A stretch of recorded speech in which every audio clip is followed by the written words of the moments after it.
The grand mansion of Richard Wallace, a millionaire businessman, was always filled with silence when it came to his daughter, Emily. At 10 years old, she had never spoken a single word.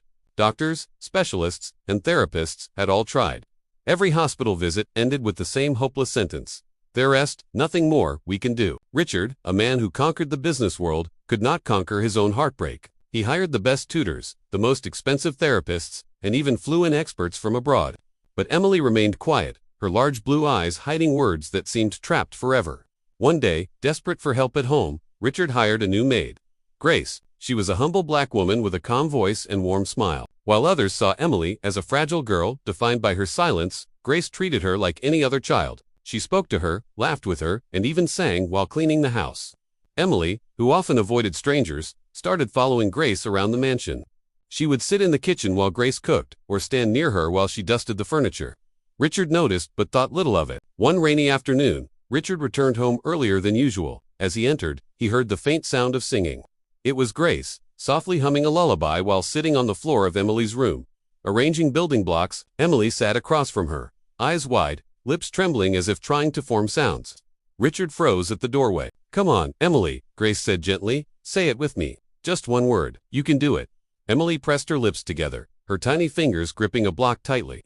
Then, with great effort, she whispered, "Ma." The sound was broken, shaky, but real. Richard's heart nearly stopped. His daughter had spoken. Tears filled his eyes as he rushed into the room. Emily looked at him, then at Grace, as if asking permission. Grace nodded with encouragement. "Daddy," Emily said, her voice small but clear. Richard fell to his knees, crying as he embraced her. For the first time in 10 years, he heard his daughter call him Daddy. Shaking, he turned to Grace. How did you do this? Doctors couldn't. Therapists couldn't. What did you do?" Grace smiled softly. "Sometimes, children don't need experts. They just need love, patience, and someone who believes in them." From that day on, Emily blossomed. With Grace's encouragement, she began forming sentences, slowly but steadily. Richard watched in awe as the maid he had hired not only cared for his home, but gave him back the voice of his daughter. Word spread quickly among the wealthy families who had long whispered about Richard's silent child. When they saw Emily speaking, laughing, and even singing with Grace, they were astonished. One evening, Richard gathered the courage to speak his heart. "Grace," he said, "you've given me something that all the money in the world couldn't buy. You've given me my daughter's voice. Please, don't ever leave us."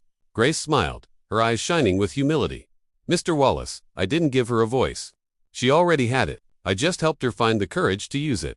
Emily tugged at her father's sleeve and added, in her clear little voice, "She's my best friend." Richard knew then that the maid who entered his house as a helper had become something far greater: a miracle worker, a teacher, and the reason his daughter finally broke her silence. And so, the millionaire who thought money could solve everything learned the greatest truth: love, kindness, and patience could achieve the impossible.